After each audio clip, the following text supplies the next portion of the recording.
हाथरस सत्संग भगदड़ हादसे के सभी 11 आरोपियों की शुक्रवार को न्यायालय में पेशी हुई। इस दौरान आरोपियों की पैरवी कर रहे अधिवक्ता एपी सिंह भी हाथरस न्यायालय पहुंचे। यहां उन्होंने मीडिया से बात करते हुए हाथरस सत्संग हादसे से जुड़ी महत्वपूर्ण जानकारी साझा की। उन्होंने बताया कि वे पहले ही न्यायिक जांच आयोग के समक्ष पेश हो चुके हैं, सभी आवश्यक जानकारी प्रदान कर चुके हैं।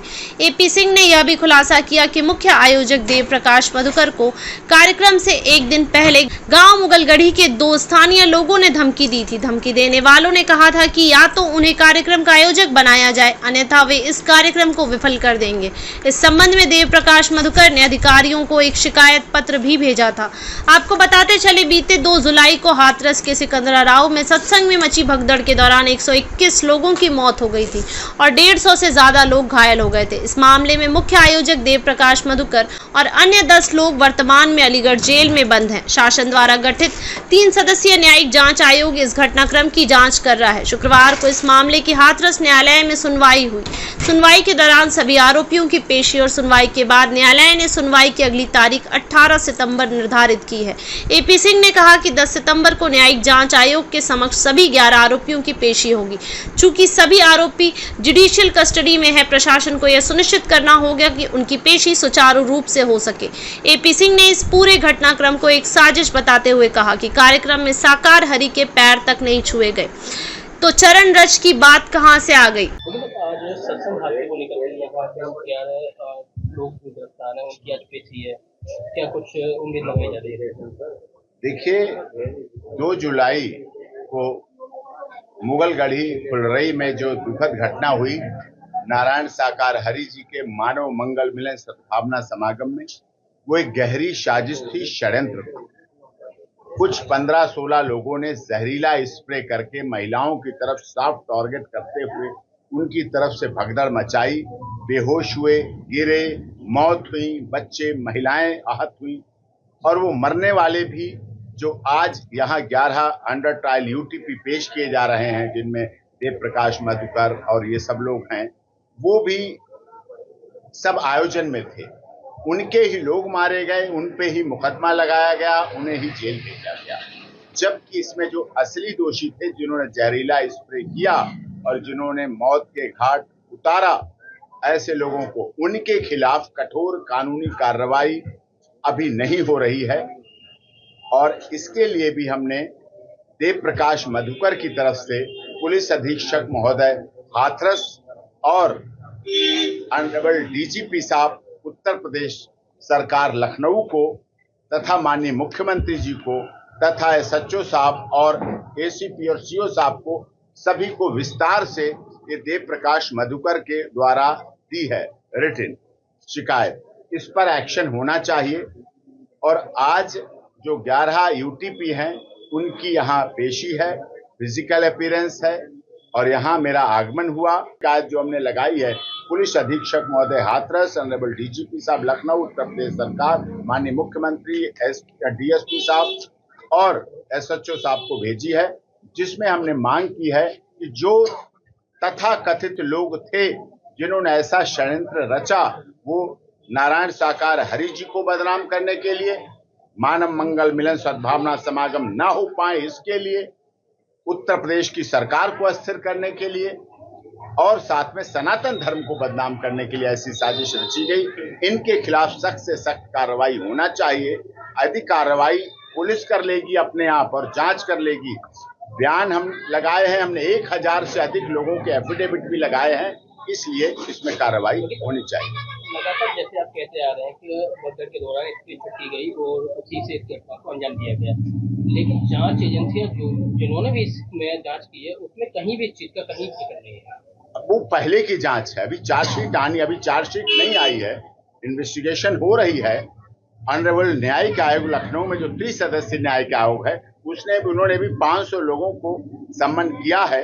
वो 500 लोग पहुंचेंगे। हमारी तरफ से 1000 से अधिक एफिडेविट, प्रत्यक्षदर्शी, इंजर्ड, डिसीज के परिवार वाले जो साथ थे और जो व्यवस्था में थे, उनकी तरफ से लगाए गए हैं, जिससे कि ये घटना में दूध का दूध, पानी का पानी हो सके। इस तरह के एविडेंस हमने वीडियो फुटेज दिए हैं, जिनमें हमारी बहनों ने, महिलाओं ने भक्तों ने, जो नारायण साकार हरि जी के फॉलोअर हैं, अनुयायियों ने बताया है कि जो टीवी में चलते हुए, कुछ स्क्रीन पे चलते हुए, कुछ यूट्यूब पे, कुछ व्हाट्सएप पे, कुछ सोशल मीडिया पर कि ये लोग थे, इनमें से कुछ ये भी थे जिनकी जांच होनी चाहिए।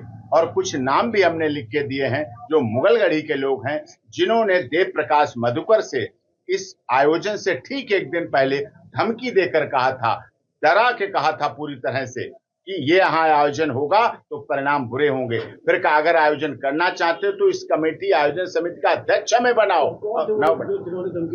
वो नाम दिए हैं इसमें, जो हमने नाम दिए हैं, एक राजेश यादव करके हैं मुगलगढ़ी के, और एक फौजी करके हैं।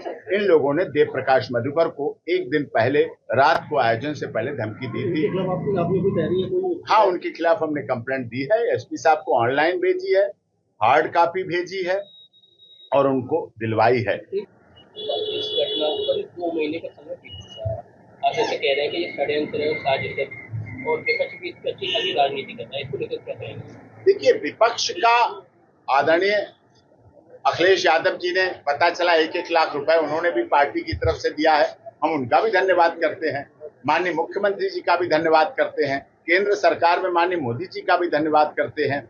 लेकिन साथ में ये भी कहते हैं कि हमें जांच एजेंसियों पर भरोसा है, लेकिन हमारा एक व्यक्ति ऐसा है, उपेंद्र यादव, जो कि उस दिन घटना में वहां थे भी नहीं, आए भी नहीं, आयोजन में भी नहीं आए, आयोजन समिति में भी नहीं, और 2 जुलाई को पूरे दिन वो शिकोहाबाद रहे हैं, शिकोहाबाद कचहरी में रहे हैं, शिकोहाबाद के लंदन एडवोकेट से मिले हैं, वहां जो मोटरसाइकिल एजेंसी, वहां जाके एक फैसला करवाया। उस फैसले में लोकल पुलिस ऑफिशियल्स भी थे, थानेदार साहब भी थे वहां, जो दुकान पर फैसला हुआ मोटरसाइकिल की एजेंसी पर। दीवानी में गए, नाजिर साहब के यहाँ गए, सब कुछ हमने सबूत दिए। 3 उनके मोबाइल फोन है, तीनों मोबाइल फोन की CDR निकलवाई जाए, जांच की जा रही है और उसमें उनको निर्दोष निकाला जाए उसमें से। वो जांच एजेंसियों ने अच्छा कार्य कर रही, लेकिन वो जांच एजेंसियों की गलती है, कमी है, जिसका उन्हें सुधार समय पर कर लेना चाहिए। नहीं तो किसी के मूल अधिकारों, मानवाधिकारों का हनन होता है तो भी न्याय नहीं माना जाता है। हादसे में इससे पहले भी घटनाएं हुई, पर लेकिन सत्संग हादसा एक बड़ी घटना है, बहुत बड़ी घटना अब तक के मतलब हादसे के इतिहास में। इसके लिए आप किसको जिम्मेदार ठहराएं? देखिए, वक्त तो जिम्मेदार है ही, जिसे आप आलोचना में भी कह सकते हैं। जीवन और मौत अलमाइटी कोई तो है जो चलाता है, कंट्रोल करता है, लेकिन हम केवल इसी के सहारे नहीं छोड़ सकते कि जीवन और मौत के सहारे हम सब कुछ सिस्टम छोड़ दें। हमें अपने प्रयास करने चाहिए। शासन प्रशासन ने अपनी तरफ से भरपूर प्रयास किए होंगे, मैं नहीं कहता। उत्तर प्रदेश के माननीय मुख्यमंत्री जी ने जैसे ही घटना पता चली, तुरंत DGP को भेजा, होम सेक्रेटरी को भेजा, अगले दिन स्वयं भी आए, राहत सामग्री और अस्पतालों का भी निरीक्षण किया। पुलिस ऑफिशियल्स ने भी अच्छे काम किए होंगे, हमारे सेवादारों ने तो इतना काम किया है। एक सेवादार ने एक दिन में 3-3 यूनिट ब्लड दिया है पेशेंट्स को बचाने के लिए। डॉक्टर्स ने कहा तुम तो बच जाओ, मरीज तो बच जाएगा, लेकिन तुम मर जाओगे, जिस तरह से तुम 3 यूनिट ब्लड दे चुके हो और चौथे के लिए खड़े हो यहाँ देने के लिए। तो सबने अपनी तरफ से बहुत मेहनत की है, लेकिन हाँ, ये सत्य है, कहीं ना कहीं असफलता रही, कहीं ना कहीं हम लोगों साजिशकर्ताओं के उसको षड्यंत्र को भांप नहीं सके और ये साजिश रची गई और षड्यंत्र हुआ, जिससे कि हमारे ही सेवा, देखिए मरने वाले कौन, कहीं पाकिस्तान के आतंकवादी नहीं है, हमारी भोली भाली माताएं, बहनें और बच्चे हैं, जिन्हें हम ही अपनी गाड़ियों में लाए, हम ही ने उन्हें दरी बिछाई, हम ही ने जल की व्यवस्था की, हम ही ने पार्किंग की व्यवस्था की, हम ही ने सारी व्यवस्थाएं की, और हम ही उन्हीं गाड़ियों में जिनमें हम उन्हें बिठाल के लाए थे, उनमें अपने उन्हीं लोगों की लाशों को लेके गए और वहां जाके अंतिम संस्कार किया। तो सब कुछ तो हमारा था, सब कुछ, और हम ही लोग यहाँ 11 उन्हीं में एक हिस्सा हैं, 11 लोग जो आज भी जेल में हैं, और ये सच्चाई है।